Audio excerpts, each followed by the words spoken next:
Hi Air Signs, Gemini, Libra, and Aquarius. Welcome pa sa ating channel.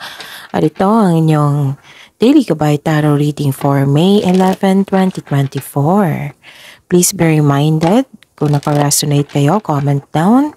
Kung hindi kayo naka-resonate, ibigay niyo po sa iba kasi general reading po ito.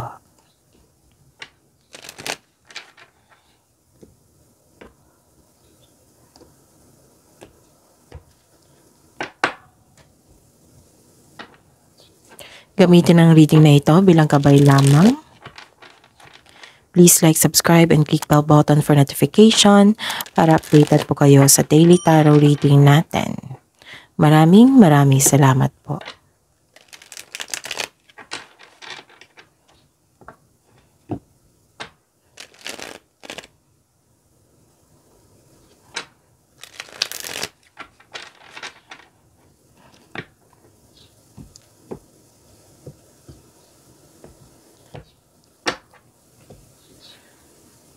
Spirits Guide, mga ganap sa araw na ito para kay Gemini, Libra, and Aquarius ngayong May 11, 2024.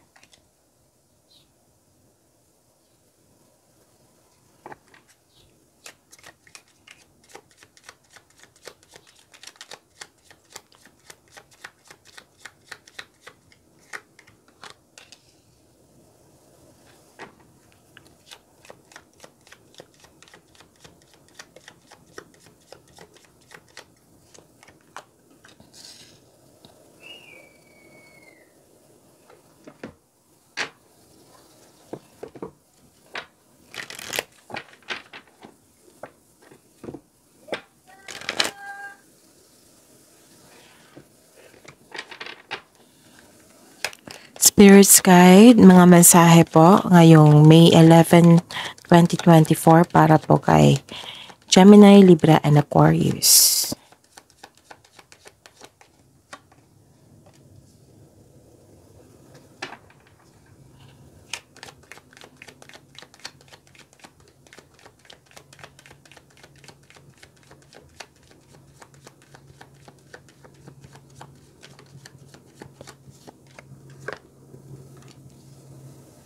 Okay, Gemini, Libra, and Aquarius, may nakita ko ditong offer, proposal, pwede. May nakita rin akong kontrata dito. Actually, dalawang tao to gumawa ng agreement, commitment, nagkaroon ng commitment, nagkaroon ng promises.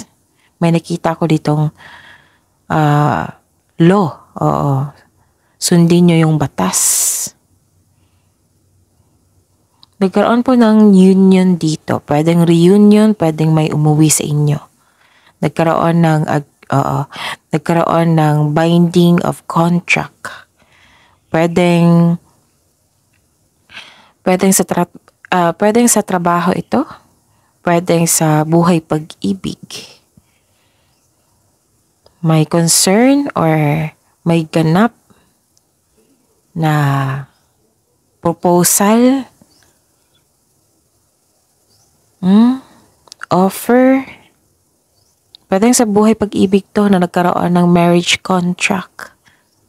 Or may usaping regarding po sa marriage contract. And some of you, nakita ko dito na may nanligaw sa inyo. Okay. May nakita ko dito na malakas ang kanyang energy. It might be you. Na it might be this person na isang lalaki na magbibigay sa iyo ng peace of mind. Pwede. Or nagbigay ito sa iyo ng sakit ng ulo. Pero I believe nagbigay ito ng peace of mind sa inyo is offer kasi to nakita kong offer. May nagbigay ng tulong, regalo. Yes, this is pwedeng rewards to. Awards, regalo, tulong, nakatanggap kayo ng grasya. And nakikita ko dito yung happiness niyo po and pleasure. This is also about love. Love is blooming ni Gemini, Libra, and Aquarius. May nakita rin akong abundance. Yes. And some of you nakatanggap or nagbigay ng bouquet of flowers. Okay? So, love is blooming kay Gemini, Libra, and Aquarius. Pwede din nakatanggap kayo ng tulong. Mahilig kayo magtulong eh. Tapos, this time, pwedeng kayo ang nakatanggap ng tulong or offer. Okay? I think nasabi ko na lahat eh. Okay. Ang mensahe po para sa inyo is a fresh new way of living emerge. This is transformation and I consider this as a new beginning. Kung naghahanap kayo ng sagot sa inyong mga katanungan, ang sabi po dito, the answers are within. Nasa inyo po yung sagot. Okay?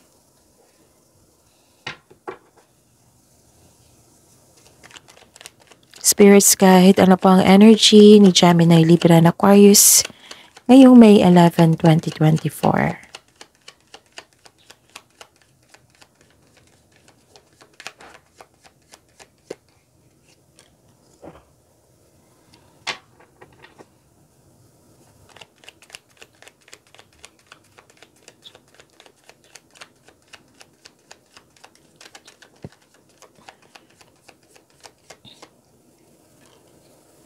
Okay.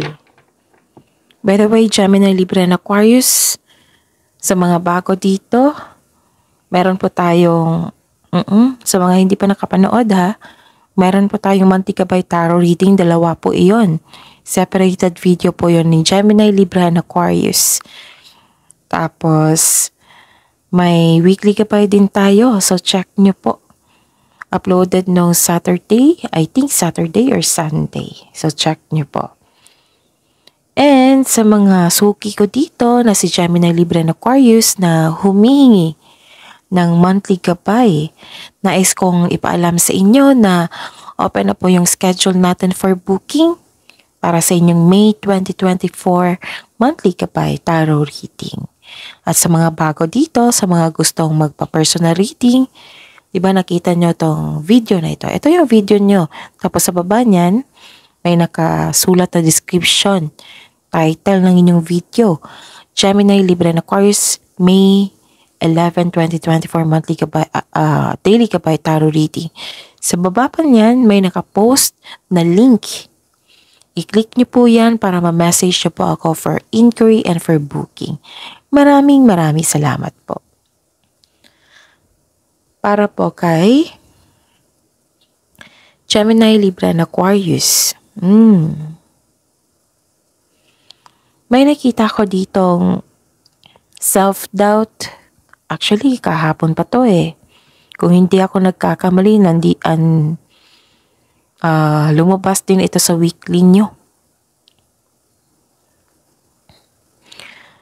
Meaning to say, kung lumabas pa rin, yung nagkaroon na kayo ng self-doubt or disappointment, meaning to say, some of you ini-ignore ito, tapos kailangan mabigyan ng atensyon, mabigyan ng solusyon para hindi na maulit-ulit. Kailangan yung ma-overcome ito and face your fears, face these challenges kasi may makukuha kayong learnings dyan. Or it might be darating na yung delay na hinintay nyo, na kailangan yung resolve yan para darating na yung delay. Tapos, ayun, may nakita kong self-doubt dito, sama ng loob, failure to face the facts, delay, disappointment, blame, yun, doubt. Some of you, may iniisip kayong nangyari na. Na-stuck ka sa past mo, nagkaroon ng delay sa mga plano mo in terms of future plans. Feeling mo na-trap ka and unable to progress without really understanding why. So this card advises you to accept and move on. The past cannot be changed. Kailangan mo lang itong tanggapin na nangyari ito sa iyo. Lahat naman ng pagsubok ay may naiiwang aral sa ating buhay. Yun na, yung sabi ko sa inyo na kung paulit-ulit tong lumabas itong resentment, disappointment, self-doubt, kasi kung hindi ako nagkakamali, lumabas ito kahapon. Do not ignore. Face the challenges and give solution. Kasi kailangan mong ma-realize yan, kailangan magkaroon ng awakening bago dumating yung delay. Kasi nagkaroon ng disappointment dito tungkol sa delay, di ba? Give solution. Okay?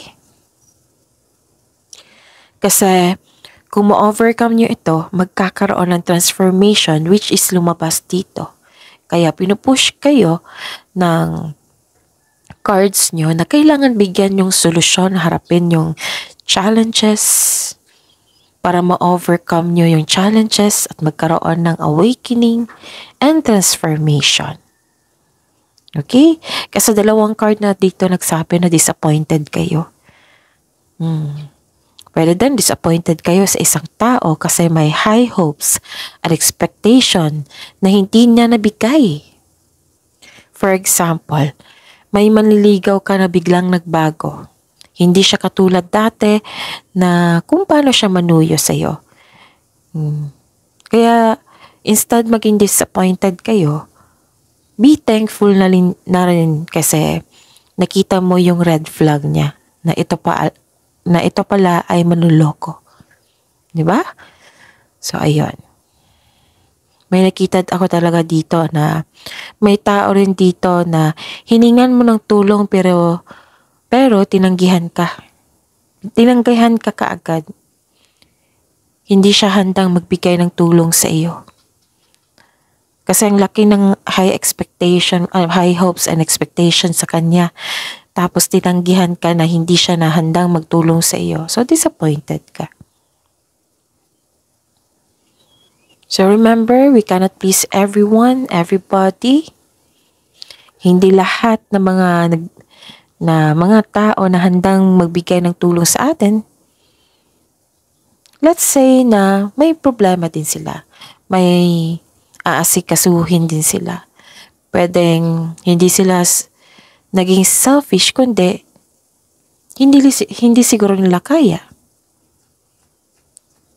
Or, yun nga, hindi sila handang magbigay ng tulong. So, dalawa na yun ha.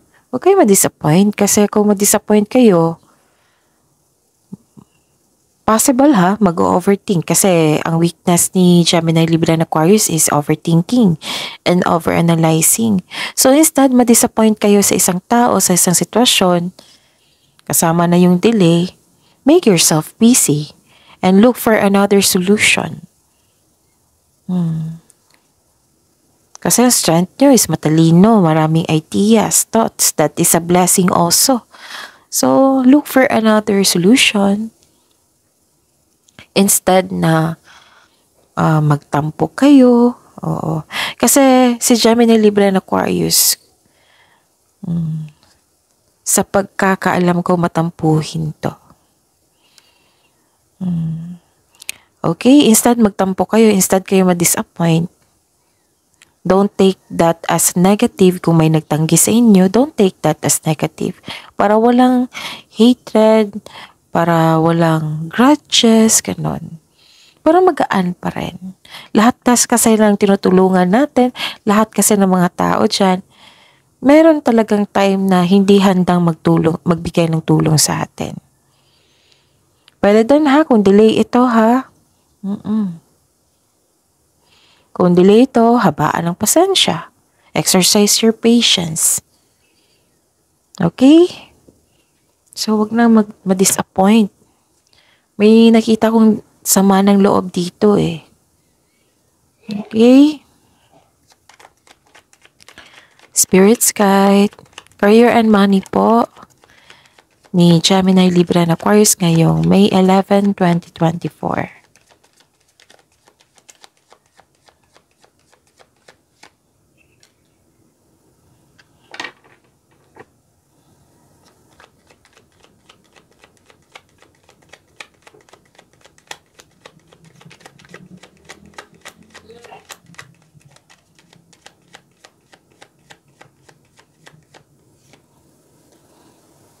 Okay, this is good kasi nagkaroon ng recovery.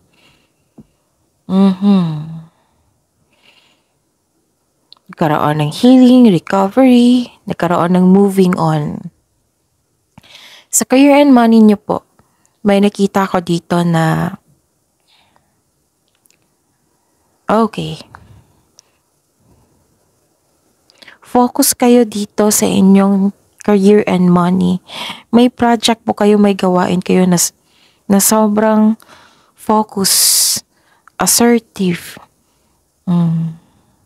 Alam niyo ba, ang sabi ng card dito na kung focus kayo sa inyong trabaho, sa inyong layunin, proyekto, ito ay magdadala ng pagbabago sa inyong trabaho.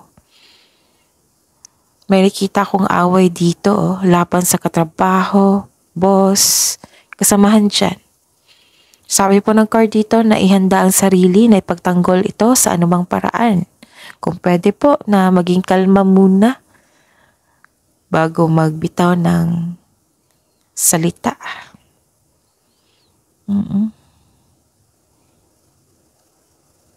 Okay. Ayun ha, kung pwede umiwas kayo sa away. Inhale, exhale, and pag-unawa. Kailangan habaan ng pasensya.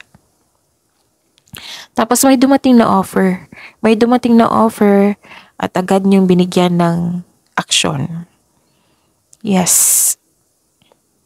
Sabi pa ng card niyo dito na panahon na para umaksyon kung alam mong nasa tama ka. And this card is sumisimbolo ng katapangan at confidence. Ang lakas ng confidence niyo dito. And this card tells you to be careful sa mga ginagawa at pinipiling desisyon. And I believe si Gemini, Libra, and Aquarius is magaling magawa ng desisyon. Minsan, matatagalan yung paggawa ng desisyon kasi gusto nyong perfect. Kasi marami nga, hindi ko kasi kayo masisisi. And I consider that na hindi siya masama. Kasi matalino kayo marami kayong ideas. So, syempre, normal na piliin nyo yung perfect choices. Magkaroon ng best choices. Ayun. Kung pwede po, iwasan na lang po ang sumagot. Iwasan yung away. Kasi, ayun. Magkikita ko kasi na ma-hurt ka. Pero nag-decide ka dito na mag-move on kasi kahit nasaktan. Kahit nasaktan po kayo.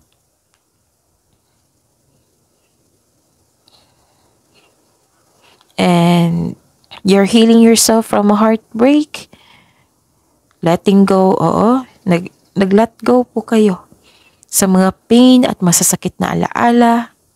Kahit malungkot ka, kahit nabibigatan ka, kahit disappointed ka na may sama ka ng loob, nag-make move po kayo for recovery and releasing a pain.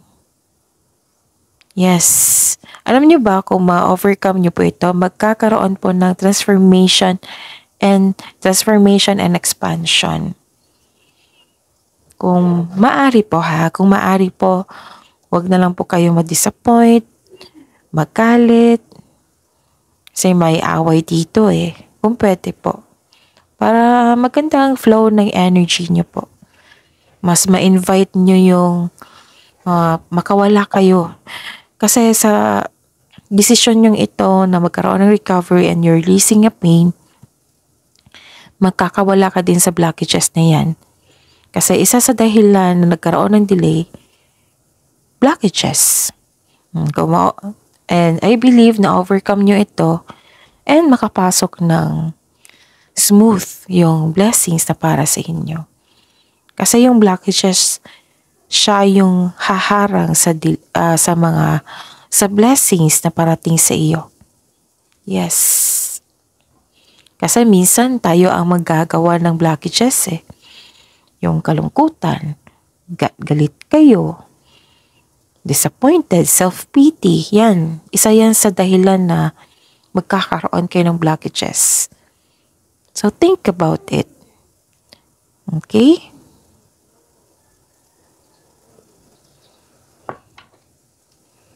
Spirit's Guide, Love Life, Self-Love, Partnership, and Romance ni Gemini, Libra, and Aquarius ngayong May 11, 2024.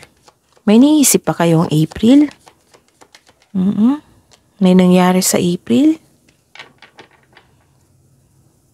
Kasi may nagsabi sa akin ngayon.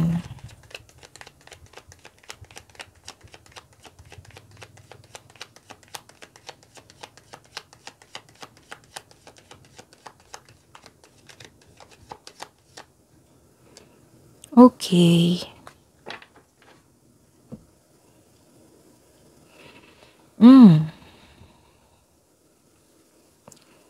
Gemini, Libra, and Aquarius. May nakita ko ditong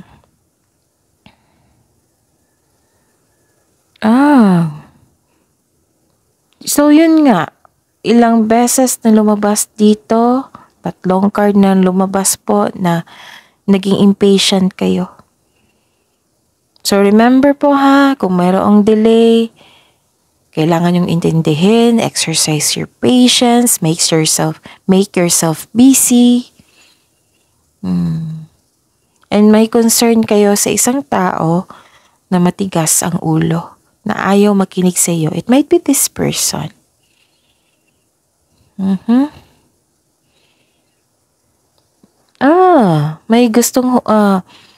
May energy dito na humihingi siya ng attention, seeking first attention. Pwedeng anak mo to ha, pwedeng partner mo, or kasamahan dyan na close mo. Humihingi siya ng attention. Kasi nga, busy kayo dito. Busy kayo dito sa career and money nyo eh. And may isang tao dito which is concern nyo. It might be you ang may concern nito or isang tao. And I believe isang tao to eh. Kasi may lumabas dito na tao na lalaki. And sabi po ng card dito na huwag po daw kayong mag-surrender. Huwag kayong susuko. Gaano man kahirap ang pagsubok. Kailangan nyo lang po i-exercise yung patience nyo po. Hanggang dito po yung disappointment. Pero I believe nag-overthink na kayo. Kasi from disappointment, from the self-doubt, from hesitation, nagiging sadness na. And I believe nag-overthink kayo. Or nag-overanalyze. Nakita ko dito na malungkot kayo ngayon dahil sa pagkawala ng bagay, chances, or tao. Pwede din na may naalala kayong nag-cause ng trauma po. Oo. So this is only temporary. Lilipas din ito. I-acknowledge mo lang yung pakiramdam mo ngayon. And express it para ma-release mo. Embrace, surrender, i-surrender nyo lahat yung worries mo kay God para maibsan din kayo, tapos hingi kayo ng divine assistance. Okay? And hindi po masamang umiyak. Okay? The grieving process takes time, but it will not last forever. There is always a way out. Crying is a very healthy thing to do. It relieves stress, eases pain, and cleanses our soul. So, hindi po bawal na umiyak. Okay? And I think problema talaga to sa love life. May problema. And please be reminded, Gemini, Libra, and Aquarius, bago ko makalimutan. Kung may problema kayo sa love life, huwag nyo idamay yung career and money nyo or kasamahan mo dyan. Kasi kung madamay yan, lahat, mas lalaki yung problema mo. Lumaki yung problema mo. So kung naayos nyo yung love life nyo, tapos may problema sa career and money mo dahil sa hindi maganda yung mood mo nung nakaraan regarding sa love life nyo. 'Di ba? Mas marami kayong problema. So kung may problema kayo sa love life lang. Huwag niyong idamay yung career and money niyo, kasamahan mo dyan. Kung gusto mo i-express ito, pwedeng umiyak kayo. Pwedeng i-share mo ito sa trusted or favorite person mo.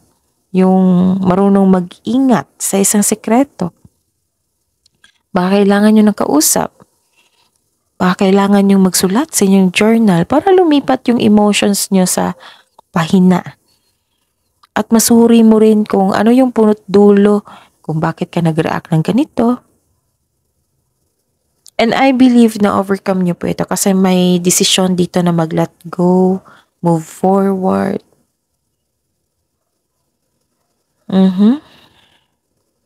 So, yun. Pag na-overcome nyo ito, magkakaroon ng transformation, a fresh new way of living emerge. Kung naghahanap kayo ng sagot sa inyong mga katanungan, sabi po dito, the answers are within, okay? Okay, Gemini, Libra, and Aquarius. Tingnan ko muna kung may repeating number.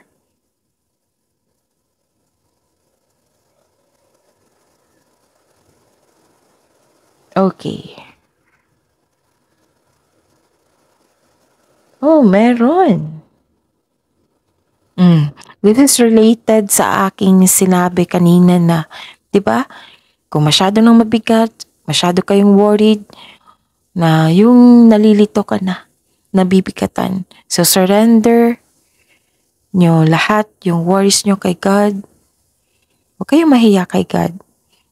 Tapos, hingi kayo ng tulong na yung ask for divine assistance. So, this 99, repeating number, is related sa sinabi ko kanina. The spiritual meaning of 99 is a message from your angels that it is time for spiritual growth, enlightenment.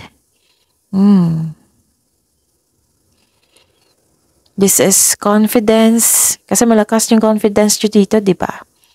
Confidence and freedom. Your angels are encouraging you to pay attention to your inner voice. Determine your life purpose and give back to others generosity.